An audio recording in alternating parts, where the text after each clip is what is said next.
Maxx Crosby is a product of the Khalil Mack trade for the Las Vegas Raiders and finally appeared to be a good player this year, even earning himself a 91.7 PFF grade, ranking second in the NFL for edge rushers.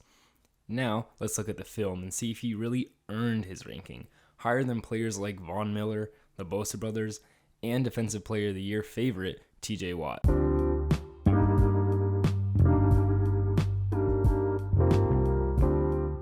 What's up, guys? I'm Tyler Coker, and I'm your host for today's episode of Today with Tyler. I hope you enjoy. As per usual, let's look at his strong suits first. First, his effort is admirable. It's not every day that you see an edge rusher sprinting from his side of the offensive line all the way to the other sideline to assist a tackle on a running back, but Maxx Crosby consistently can be seen doing that. Even if he doesn't make it to the tackle, he gives his best effort on every play, so I want to credit him for that. Crosby also shows evidence that he does a lot of studying before each matchup. As seen against Chargers right tackle Storm Norton, time and time again, Crosby knew the overall weakness of his opponent. Although Norton really isn't a good tackle, he's especially weak at changing lateral direction after committing to a lateral direction. Crosby consistently attacked that weakness with one of his few pass moves, in which he rushes to the outside, appearing to use an edge rush move, and then cuts back to the inside of the tackle with a spin move. Norton had his hands full with this move, and it resulted in quite a few pressures. Crosby is also smart in his pass rush, keeping his eyes in the backfield to ensure that he can adjust to a quarterback leaving the pocket like Carson Wentz does here. He continues his football IQ with the occasional mid-rush adjustment like he makes against the Broncos. Crosby attempted to run through the tackle with a bull rush, but he quickly realized he wasn't going to overpower right tackle Bobby Massey. He then uses his hands with great technique to slip out of his block and create pressure for Drew Lock. You can routinely see Crosby taking advantage of linemen tasked with blocking him that are sluggish, whether it be their read of him or in their own jump. Every once in a blue moon, you can even see good hands as a move, like his move against Chiefs right tackle Andrew Wiley. Unfortunately, we must look at the negatives I saw on tape. We will start with his hand usage since he doesn't use them as often as expected. Although it worked against Andrew Wiley for the Chiefs, Crosby never went to his hands again against the Chiefs, nor for the rest of the season. Crosby is a very simple pass rusher, as he only has two moves, a bull rush and the counter spin that I described earlier. Not only is that a very limited arsenal, he isn't necessarily dominant with them either. For example, he often used a bull rush against the Bengals, but his first win with the move came in the last drive of the Bengals' first half. That's nearly 30 minutes of game time without a successful bull rush.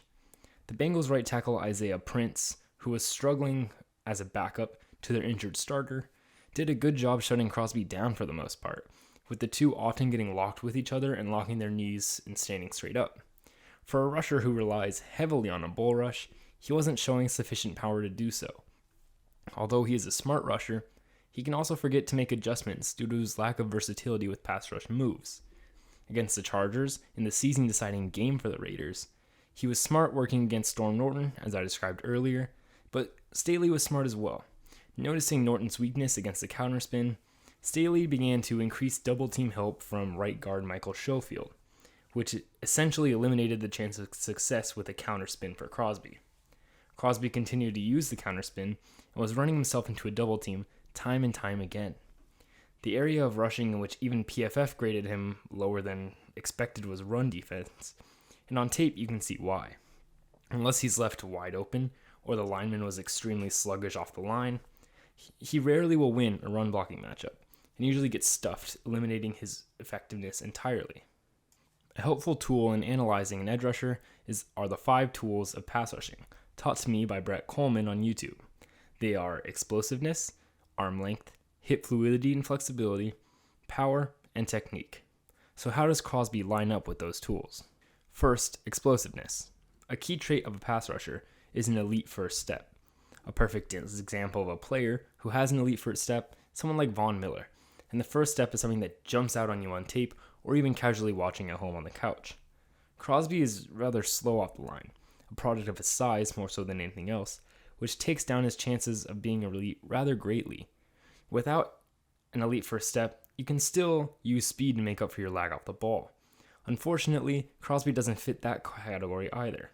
He's a slow, hulking player, and while it isn't terrible and doesn't make him impossible to be elite, it truly limits his abilities and requires fantastic technique to surpass and become elite.